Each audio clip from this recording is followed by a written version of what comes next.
Good morning. Good morning സാറേ. എങ്ങനെയുണ്ട്? സുഖമായിരിക്കുന്നു. ന്യൂസൊക്കെ നമുക്ക് തരാന്ന് പറഞ്ഞിട്ട് ഒന്നും ഒരു വക തന്നില്ലല്ലോ നമുക്ക്. എന്തേ? അതിന്റെ അകത്ത് വരുന്ന ന്യൂസൊക്കെ തരാന്ന് പറഞ്ഞിട്ടൊന്നും നമുക്ക് തരുന്നില്ലല്ലോ. സാറിനെ ഞാൻ ഒരു ഫ്രണ്ടായിട്ടേ കണ്ടിട്ടുള്ളൂ.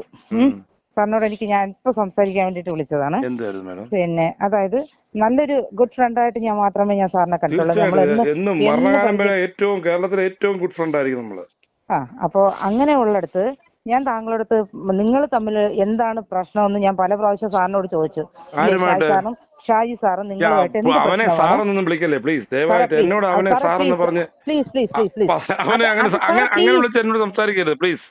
ഞാൻ സാറ് അവൻ എവിടുത്തെ സാറാ? അവൻ എവിടുത്തെ സ്കൂളിലെ സാറാ? ആയിക്കോട്ടെ സാർ, അതെന്തോ ആയിക്കോട്ടെ. ഞാൻ സാറിനോട് സംസാരിക്കുമ്പോ സാർ ദയവേത് എനിക്ക് സംസാരിക്കാൻ സമയം എന്താ?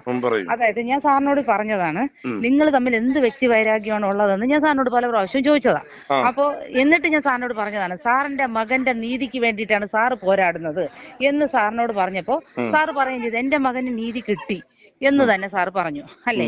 അപ്പൊ നിങ്ങൾക്ക് എന്റെ മകന് നീതി മേടിച്ചു കുറവന്റെ അയ്യത്ത് ഷാജി ജേക്കബ് സ്കറിയ ജോസഫ് ആണോ? അല്ല, ഞാൻ സാറ് തന്നെയാണ് പോരാടി ജയിച്ചത്. ഓക്കെ, ഞാൻ അത് സമ്മതിച്ചു തരുന്നുണ്ട്. ഞാൻ വേറെ ഒന്നും ഞാൻ സാറിനോട് പറയുന്നില്ല. പക്ഷെ എനിക്ക് പറയാനുള്ളത് സാറ് മൊത്തം അത്രയും കേൾക്കുക. അപ്പോ സാറിനോട് ഞാൻ അന്ന് ചോദിച്ച സമയത്ത് സാറിന് വ്യക്തി വൈരാഗ്യം ഉള്ളത് ഷാജി സാറിനോടും ലിതനോടുമാണ് അല്ലേ? വേറെ നമ്മുടെ സംഘടനയ്ക്കകത്ത് പ്രവർത്തിക്കുന്ന വേറെ ആരോടും സാറിന് ഈ സംഘടനയെ നിരോധിക്കുക എന്നുള്ളതാണ് എന്റെ ലക്ഷ്യം. ഒരു കാര്യം പറയട്ടെ. സംഘടന നിരോധിക്കപ്പെടുകയോ നിരോധിക്കാതിരിക്കുകയോ അതെന്തോ ആയിക്കോട്ടെ. പണപ്പിരിവ്, ആൾക്കാരെ വിളിച്ച് ഭീഷണിപ്പെടുത്തി തട്ടിപ്പ്, സാറേ അത് തെളിയിച്ചു കൊണ്ടുപോവാ. അത് സാറ് തെളിയിച്ചു കൊണ്ടുപോവാ. അത് സാറിന് കൊണ്ടുവരാൻ വേണ്ടിയാണല്ലോ ഞാൻ ഏതറ്റം വരെയും പോകുള്ളൂ. സാറേ കള്ളം ചെയ്യുന്ന ആര് തന്നെ ലക്ഷദ്വീപിന്ന് പോലും നിങ്ങൾ പോലും പോയി ക്യാഷ് മേടിച്ചിട്ടുണ്ട് എന്നുള്ളത് എനിക്ക് തെളിവിട്ടിട്ടുണ്ട്. സാർ തെളിയിച്ചു കൊണ്ടുപോവാ. ഞാൻ മേടിച്ചിട്ടുണ്ടെങ്കിൽ നിങ്ങള് മജുകുമാർ ആരൊക്കെ എവിടുന്നൊക്കെ പൈസ മേടിച്ചിട്ടുണ്ട് റെസീപ്റ്റ് ഉൾപ്പെടെ ഞാനോ മജുകുമാറോ പൈസ ആരുടെയെങ്കിലും കയ്യിൽ നിന്ന് വാങ്ങിയിട്ടുണ്ടെങ്കിൽ തന്റെ ഇടത്തോടുകൂടി നിന്ന് സാറിന് തെളിയിക്കാം. ഞാനും അതുപോലെ സാറിന്റെ നേരെ നിന്ന് റെസീറ്റ് ഒക്കെ വന്നു കഴിഞ്ഞു സഹോദരി.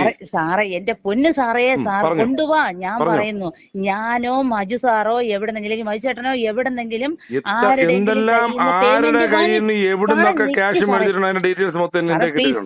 ആയിക്കോട്ടെ സാറേ പ്ലീസ് ഞാൻ പറയുന്നത് അത്രയും സാർ കേക്ക്. എന്നിട്ട് സാറിന് പറയാൻ ഞാൻ സമയം തരാം. സാറേ ഞാൻ ഈ സംഘടനയിൽ പ്രവർത്തിക്കാൻ തുടങ്ങിയ അന്ന് മുതൽ ഈ കഴിഞ്ഞ കാലയളവ് വരെ ഞാൻ സംഘടനയുടെ പേര് പറഞ്ഞ് ആരുടെയെങ്കിലും കയ്യിൽ നിന്ന് 1 രൂപ ഞാനോ മജു സാറോ വാങ്ങിയിട്ടുണ്ടെങ്കിൽ നിങ്ങൾക്ക് എവിടെയും തെളിയിക്കാം, എങ്ങനെയും തെളിയിച്ചു കൊണ്ടുവരാം. ഞാൻ വരും സാറിന്റെ മുന്നിൽ. സാർ എവിടെ ഇരിക്കുന്നു അവിടെ ഞാൻ വന്നിരിക്കും. സാറ് മെഡിക്കൽ സ്റ്റോറി ഞാൻ പറയണത് അത്രയും കേക്ക്. ഞാൻ പറഞ്ഞില്ലേ, എനിക്ക് പറയാൻ അവസരം താ. സാറ് ഞാനോ മജു സാറോ എവിടെന്നെങ്കിലും പേയ്മെന്റ് സംഘടനയുടെ പേരും പറഞ്ഞ് വാങ്ങിയിട്ടുണ്ടെങ്കിൽ സാറ് പറയുന്ന എന്ത് ശിക്ഷയും ഞാൻ സ്വീകരിക്കാൻ തയ്യാറാണ്. മജു സാർ ഒരിടത്തുനിന്ന് 1 രൂപ പോലും വാങ്ങില്ല സാറേ. എനിക്ക് എന്നെ പോലെ എനിക്ക് വിശ്വാസമാണ് മജു സാറിനെ. കാരണം ഞാനും മജു സാറ് ഒന്നിച്ചിറങ്ങി പ്രവർത്തിക്കാൻ തുടങ്ങിയതാണ്. അന്ന് മുതൽ ഇന്ന് വരെ ഈ സംഘടനയെ പറ്റി എന്തെങ്കിലും ഒരു ട്രസ്റ്റ് ആയിട്ട് രൂപീകരിച്ച് സ്റ്റാറ്റ്യൂട്ടറി ബോഡി അണ്ടർ എന്നൊക്കെ പറഞ്ഞ പൊട്ടന്മാരെ പിള്ളേരൊക്കെ പറ്റിക്കാൻ പറ്റും. നമ്മളൊന്നും പൊട്ടിക്കാൻ പറ്റില്ല സാറേ. സംഘടനയ്ക്കകത്ത് എന്ത് തന്നെ സംഭവിച്ചാല് അതവിടെ ഇരിക്കട്ടെ. ഞാനിപ്പോ സാറിനെ വിളിച്ചത് സാറും ഷാജി സാറും തമ്മിലുള്ള വ്യക്തി വൈരാഗ്യത്തിന് ഷാജി ജേക്കബ് എന്ന് പറയാം. ഷാജി ജേക്കബ് എന്റെ വ്യക്തി സ്വാതന്ത്ര്യമല്ലേ സാർ എന്ന് പറയാം. എവിടുത്തെ സാറേ സ്കൂളിൽ പഠിപ്പിക്കുന്ന പുള്ളി? ഞാൻ ആരെ എന്ത് വിളിക്കണം എന്ന് തീരുമാനിക്കുന്ന ഞാനല്ലേ. ദൈവത്തോട് എന്നെ സാറിന് വിളിക്കരുത്. സാർ എന്നെ പഠിപ്പിച്ചിട്ടുണ്ടോ? ഞാനൊരു സർക്കാർ ഉദ്യോഗസ്ഥനാണ്. അതുകൊണ്ട് നമ്മൾ ആയിക്കോട്ടെ സാറേ. സാറെന്ന് വിളിക്കുന്നതിനും മാഡം എന്ന് വിളിക്കുന്നതിനും ആരെയും പഠിപ്പിക്കുകയും വേണ്ട, ആരുടെയും വേണ്ട. റെസ്പെക്ട് കൊടുക്കാൻ ആരെ എന്തും വിളിക്കാം. എനിക്ക് താങ്കളോട് അതെന്തോ ആവട്ടെ, അതെന്തോ ആവട്ടെ സാറേ. എനിക്ക് താങ്കളോട് ഒരു റെസ്പെക്ട് ഉണ്ട്, ഞാൻ സാറേ എന്ന് വിളിക്കുന്നു. അതുപോലെ എനിക്ക് റെസ്പെക്ട് തോന്നുന്ന ആരെയും ഞാൻ സാറെന്ന് വിളിക്കും, മാഡം എന്ന് വിളിക്കും. അതിനി ഒരു പിച്ചക്കാരനാണെങ്കിൽ പോലും റോഡിൽ കിടക്കുന്ന ഒരു പിച്ചക്കാരനെയാണ് എനിക്ക് സാറേ എന്ന് വിളിക്കാൻ തോന്നുന്നത്. അയാൾ ചെയ്യുന്ന പ്രവൃത്തി എനിക്ക് ഇഷ്ടപ്പെട്ടാൽ ഞാൻ അയാളെ തീർച്ചയായിട്ടും സാറേ എന്ന് വിളിക്കും. അയാളുടെ ഡിസിഗ്നേഷനോ പൊസിഷനോ ഒന്നും ഞാൻ നോക്കാറില്ല. ഞാൻ അങ്ങനെ ഒരു വ്യക്തിയാണ്. അതുകൊണ്ട് സാറേന്ന് വിളിക്കുന്നതിന് സാറ് പ്രതികരിക്കേണ്ട, അതവിടെ കിടക്കട്ടെ. പക്ഷേ സാറിന് ഏറ്റവും കൂടുതൽ വ്യക്തി വൈരാഗ്യം ഈ ആള് നമ്മുടെ സംഘടനയുടെ ചെയർമാൻ എന്ന് പറയുന്നത് ഷാജി സാറിനോടാണ്. അപ്പൊ ആ വ്യക്തിയെ മാത്രം ബേസ് ചെയ്യുക. സാറേ എന്തോ ആവട്ടെ, സാർ അയാളെ മാത്രം ബേസ് ചെയ്ത് പ്രവർത്തിക്കുക. അല്ലാതെ നമ്മളെ പോലെ ഉള്ളവരെ സാറ് കരിവാരി തേക്കരുത് സാറേ. എനിക്ക് ഞാൻ സത്യസന്ധമായിട്ട് പറയുന്നു സാറേ, സാർ നമ്മളെ പോലെ ഉള്ളവരെ കൂടെ കരിവാരി തേക്കാൻ ഇറങ്ങിക്കഴിഞ്ഞാൽ സാറേ കേരളത്തിനകത്തും പുറത്തും തട്ടിപ്പ് നടത്തുന്ന ഇവന്റെ കൂട്ടാളികളെയും ഒക്കെ നിയമത്തിന്റെ മുന്നിൽ കൊണ്ടുവരാതെ താജ് പത്തനംതിട്ട എന്ന് പറയുന്ന ഞാൻ അടങ്ങത്തില്ല. അത് താങ്കൾ ഇപ്പൊ ഇറങ്ങി പുറപ്പെട്ടിരിക്കുന്നത് ഞങ്ങളെ പോലെയുള്ള കുറെ സ്ത്രീകളുടെ മാനത്തെ ചൂഷണം ചെയ്യേണ്ടല്ല. സാറിപ്പോ ഫേസ്ബുക്കിൽ ഒരു പോസ്റ്റ് ഇട്ടിട്ടുണ്ട്. സാറിപ്പോ ഫേസ്ബുക്കിനകത്ത് ഒരു പോസ്റ്റ് ഇട്ടിട്ടുണ്ട്. ലിതൻ മാത്യു സംസാരിച്ച ഒരു വോയിസ് ഫേസ്ബുക്കിൽ. ലിതൻ മാത്യു എന്ന് പറഞ്ഞവൻ അവൻ വ്യാജ അഡ്വക്കേറ്റ്, വ്യാജ പാസ്റ്റർ, വ്യാജ മെഡിക്കൽ സ്റ്റോർ, അവനെ നിയമത്തിന് മുന്നിൽ കൊണ്ടുവരാതെ അടങ്ങത്തില്ല. സാറേ എന്തോ ആവട്ടെ. പക്ഷെ ഞാനൊരു കാര്യം പറഞ്ഞേക്കാം. ദയവ് ചെയ്തെന്നാണ് ഞാൻ പറയുന്നത്.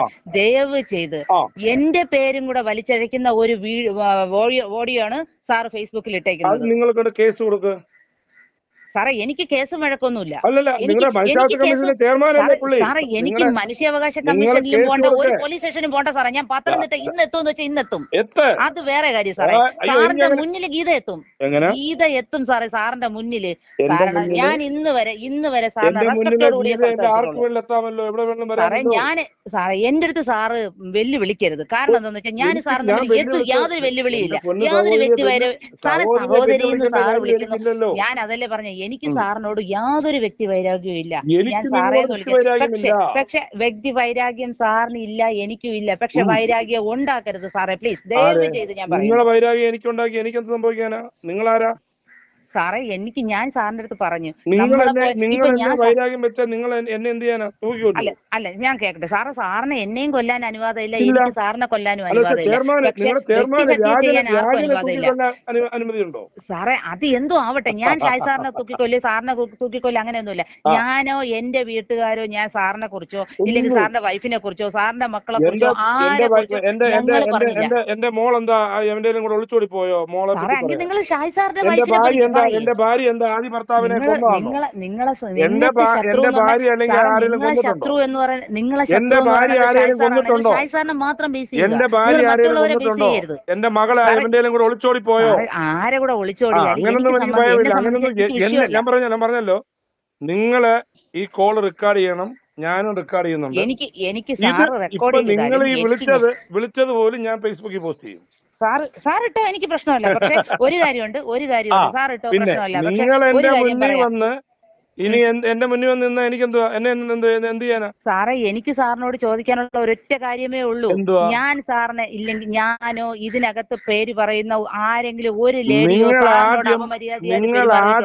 നിങ്ങൾ ആദ്യം നിങ്ങളുടെ വ്യാജൻ ജോസഫിനെയും ഷാജി ഭൂവത്തൂറിനെയും വ്യാജ പാസ്റ്ററിനെയൊക്കെ